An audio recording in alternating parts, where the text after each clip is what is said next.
Epic Games develops both game engines and games, and we build the two together synergistically, so we're constantly pushing the state-of-the-art in technology forward based on actually shipping games and using it for products.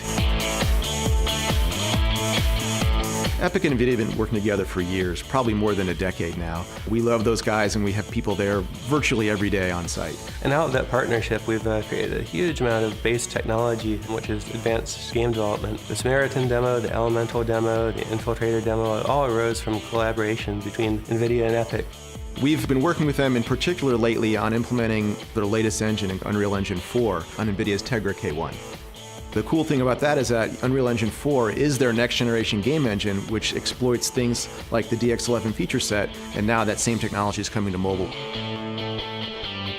So, Tegra K1 is our latest SoC, or system on a chip, and the most exciting thing about that is that it integrates Kepler, our latest GeForce GPU architecture. It's capable of DX11 class features or OpenGL 4.4, things like tessellation and compute shaders. The great thing about full OpenGL on mobile hardware is that we can take absolutely anything that runs on PC or high-end console and run it on the Tegra hardware. From here onward, I think we're going to see the performance and feature gap between mobile and PC and high-end gaming continue to narrow to the point where the differences between the platforms really blur.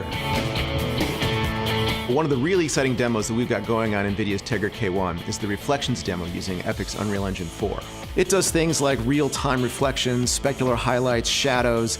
It uses a bunch of advanced features like cube map arrays and compute shaders to do super sophisticated lighting, and it has a really sophisticated post-processing pipeline for things like blur and depth of field and bokeh to give it a really nice film-like effect. One of the really important capabilities of the game engine is the ability to display very accurate recreations of real-life scenes. And we put together the realistic rendering demo to show what a physically accurate scene looks like with the proper reflections and the proper lighting and proper light fall-off, aimed at simulating reality exactly as opposed to creating a fantastical sci-fi environment. One of the things that's pretty high-tech is it's doing called high dynamic range rendering. When you look out the window and you get the bright light, it models the pupillary response. Your iris would contract. And then when you turn away from the window and you look into darker parts of the room, it takes a little while for your eye to react to less light coming into it and for your pupil to open back up.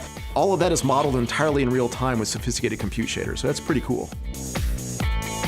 NVIDIA has done a really amazing job with Tegra K1, both with the hardware and with the software stack on top of it. I didn't think that we would be at this level on mobile for another 3 or 4 years.